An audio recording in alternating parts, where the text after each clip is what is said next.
Okay, so here are the videos that I took from today. So basically, I've got just a handful that I took of a handful of different exercises I was working. Some are just of the release process, the running and getting it, bringing it back. But then, so Vera and Vinny, 2 of my 4 dogs, like I said, those are my most ball-motivated dogs, if you will. Okay. And Vinny, I play with somewhat regularly. Vera, maybe a couple years ago, had like a partially torn ACL, so I stopped playing with her for like quite a long time after that. And recently, I've started adding some of the game back in as she's gotten more healthy and able to do so. But because of that, she's a little sloppy with some of the expectations with these things, and I haven't worked this stuff in a long time. So I figured I would take this as an opportunity. I got the inspiration from Michael Ellis's video that we did last time, where he showed 6 repetitions or whatever of how quickly a dog can figure something out. Yeah. And I did the same thing with her, where I had the box checked of the drive for the game, right? She knew how to release it on command. That's never been a big issue with her. She could be compliant around the toy. She would listen to basic commands around it, but she did not have the impulse control when the toy was thrown. It was just like too much of a distraction for her. When I would go to throw that thing, she was just programmed to just like go chase it, right? So that was the specific aspect of it that we worked on that we're going to kind of watch here. So I'm just going to take these one at a time. Some of these might even just be throwaway videos. I don't know. So we'll start one at a time with these. Oh, God, it brings it over here. Hang on. All right, so here's number 1. So we've got, oh, you know what? Are these backwards? Yeah, that's backwards. That's the last one. Let's do this one. All right. So here's number 1. This, I think, is them just chasing the ball in the field. Down. Okay. So that was a demonstration with Vinny of the last step, which is impulse control when thrown, right? So that's what this hypothetically should look like. So I'll show it one more time. Down. So gave the command, compliance right away. Okay. Threw the ball, then released him, right? Vera wasn't doing any of that at that point. I didn't work on the compliance around it. I just had drive for the game, and I had release on command. Yep. Right? So that's number 1. So let's move on to number 2.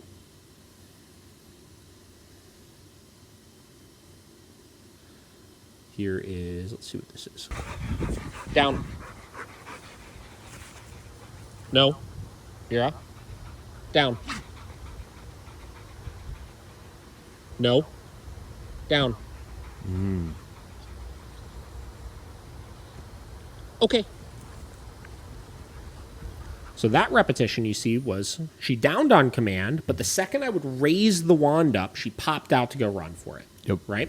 So in this case, they obviously all have e-collars on. I'm not actually using any e-collar corrections for this, right? What we're utilizing is we're utilizing negative punishment. So I'm withholding something that she wants, which is the game, in order to deter a behavior. And I'm deterring the behavior of obviously her chasing the ball and breaking that down command before I want her to, right? And you'll see I had to do it 2 times with her, and then she got it, and then I threw the ball, reinforcing exactly what we wanted. Watch it one more time.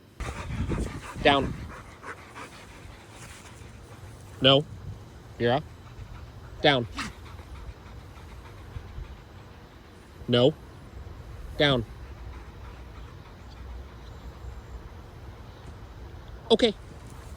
Now something to notice. Notice in that video, as soon as I threw it and saw she was holding it, I released her for it. Yeah. I'm not waiting, throwing it, making her wait there for 10 seconds or anything. It's the first rep. As soon as I got compliance, we're reinforcing what it is we want. Just like we talked about with the release, right? Yeah. Tug, tug, tug, say out. The second they spit it out, boom, give it right back to them. Right? You want to reinforce as close to what it is that you want as possible in this case, right? So that's rep number 2.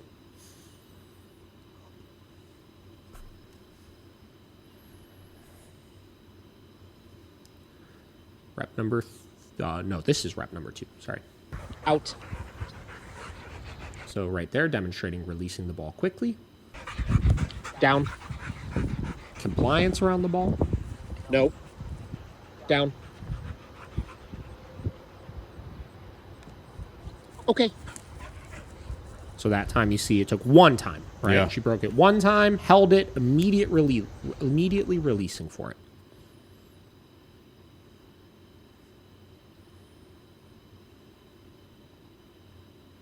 And the next one. So this is rep 3.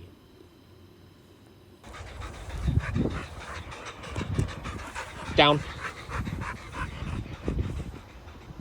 No. Down. Okay. So I'm improving with it. That time, broke it one time. But what you'll also notice is how I'm using successive approximation, so building towards the goal here, right? Actually, technically, this would not be successive approximation. What I'm using is I'm gradually making it more challenging quicker for the dog, right? So basically what I'm doing is the first repetition, I noticed that immediately when I went to raise it, that was too much of a distraction for her where she held it. So the first few reps, I just practiced going up, going up, and I worked on that distraction first, right? Then I worked on going up, making sure she held it, then going up and throwing it, right? Obviously, she made mistakes with it. This repetition, I went right to throwing it, right? So you'll see it one more time here. Down. No. So went right to throwing it, right? Okay.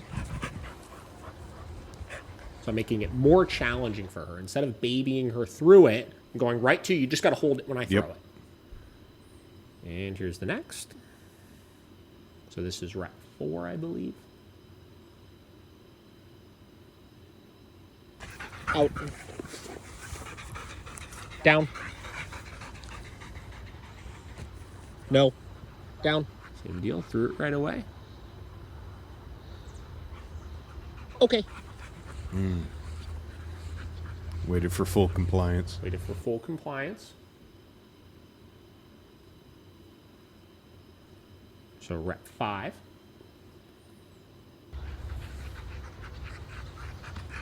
Out. Down. No. Down. Okay. Okay. Very good. Now, a couple things to highlight with this particular video. First and foremost, I want you to watch the out from the second I say out to when that ball hits the ground with Vinny. Out. Down. Almost instantaneous. Now, I tell everybody with their outs, right? Or you drop it, whatever word you want to use, it doesn't matter. It has to be that fast. It has to be that fast. Because if the dog decides every single time you tell them out, they're still kind of guarding it in their mind a little bit. You tell them out and they're like, I don't know. All right. You want immediate compliance with it. Hold this stuff to that standard. Now, you'll get that from a mix of one, reinforcing the second they spit it out, right? Because they learn the quicker I let this go, the quicker the game starts again. And two, correcting once you've done that, correcting rapidly after you give that drop command, obviously, right? Second thing to notice here, right? How much faster she fixes herself when I throw it because she's starting to connect the dots of what to do. So this is rep, what did I say, 6? 5 or 6, yeah. I think 6. No. Down. Okay. And okay. Obviously, I had to tell her okay twice because, you know, obviously she's really trying to figure this out here right now. But I released her immediately as soon as she hit the ground, but she hit the ground so much faster than the repetition right before. Then we get to this one. This is where she connected the dots. So this is rep 7 and on. Out. Down. Okay. Good job. Nice.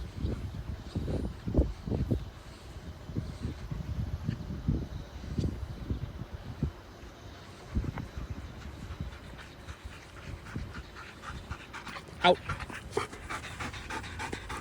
Down. Okay. Dang.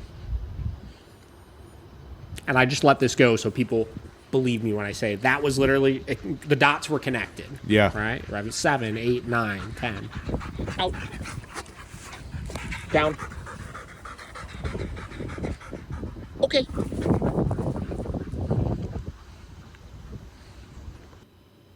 Beautiful. Now, other thing to highlight that wasn't on my rules of play. So obviously, most of the time when you're doing this, I recommend doing this with just one dog at a time, right? Make it nice and easy. don't run into any competition issues, stuff like that. Obviously, I'm doing it with actually 4 of mine out. The other 2 are just less interested in the game, so they're floating around somewhere else. But the reason why I'm able to do this without there being competition amongst them is because of the fact that I've established so much control. They're not so far gone and so far in that neurotic state of mind that they can't keep their shit together, that as soon as they jump on that ball, if both of them are close to it together, they're going to start fighting with each other. They're in a compliant state of mind because of all of this work that I've done with them. Now, am I going to make them down while I throw it every single time? Absolutely not, right? The biggest thing with obedience commands, and this is whether you're playing with your dogs or whether you're working on like doorway manners. Doorway manners is a great one, right? When I go let my dogs out in the morning, I'm not making them wait at the fucking door. I open the door, get the fuck out, right? I open it, they're blasting out that door as I'm opening it, right? But I'm able to do that because I know if I needed to get them to wait at that door, I could do it instantaneously. I could get them to do it right away, right?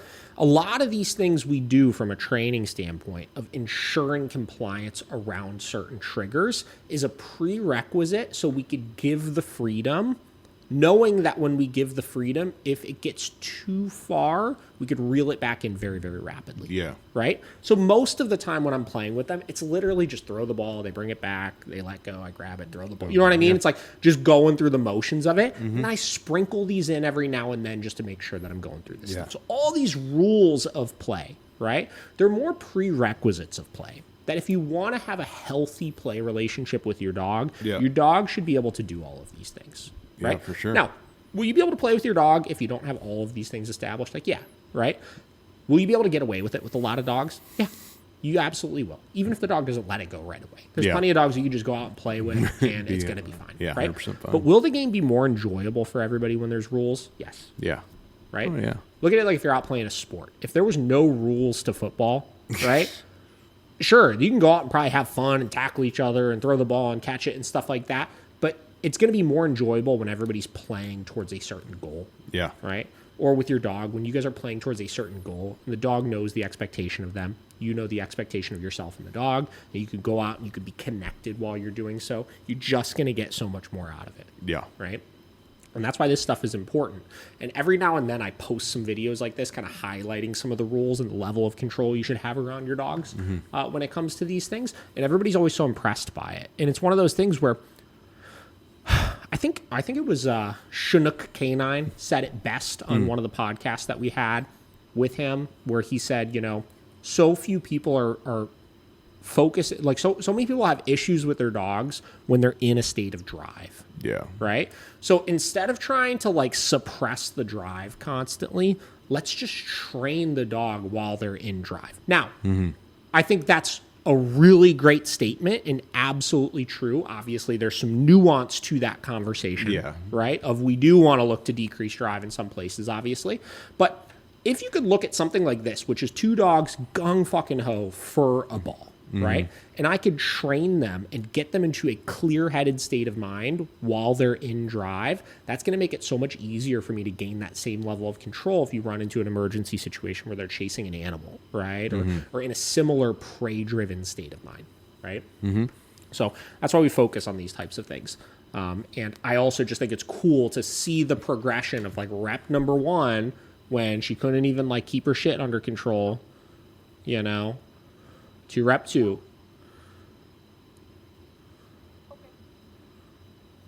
To perfect control, relaxed compliance around it, clear-headed, you know, understanding the expectation. This last one, I think, was just walking back to the house. So at the end of the session, you know, how do we end the game? Same deal. I try to work some degree of control into it. This was actually a little bit sloppy, if I recall. Let's see.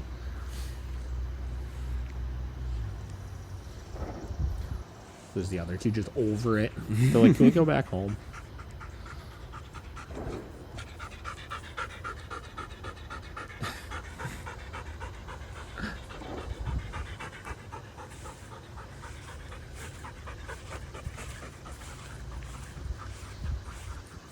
You're out.